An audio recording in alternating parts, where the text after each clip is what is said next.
Ittillee yaa'oo kanaan amaane beeka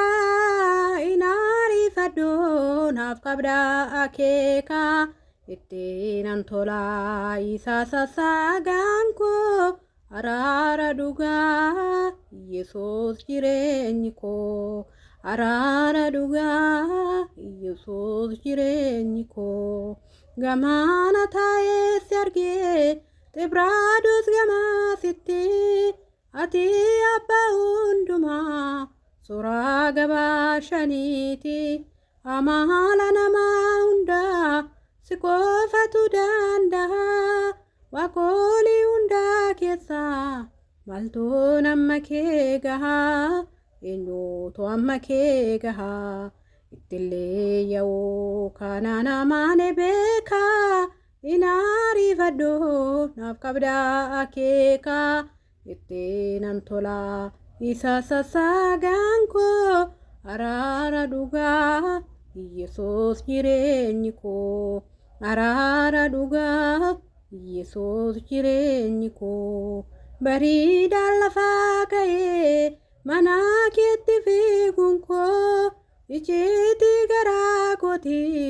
dhigeessitti maachuun koo mana keetti naa fiddee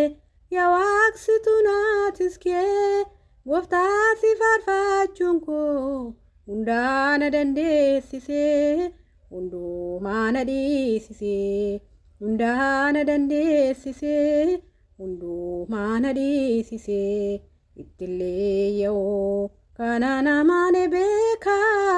inaari fadhoo kennaa harka isaan eega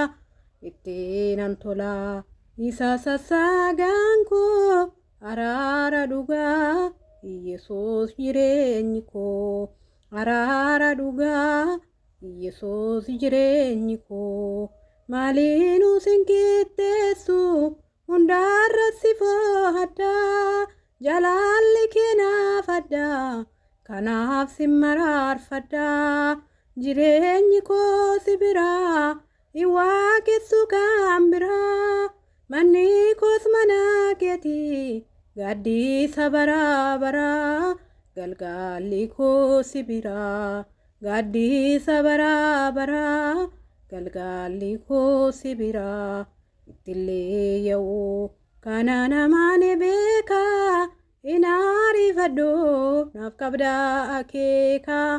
ittiin tolaa isaa sassaagaan koo araara dhugaa Yesuus jireenyi koo araara dhugaa Yesuus jireenyi koo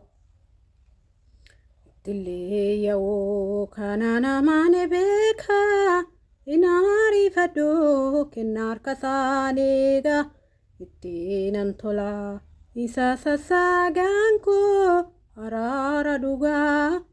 Yesuus jireenyi koo araara dhugaa Yesuus jireenyi koo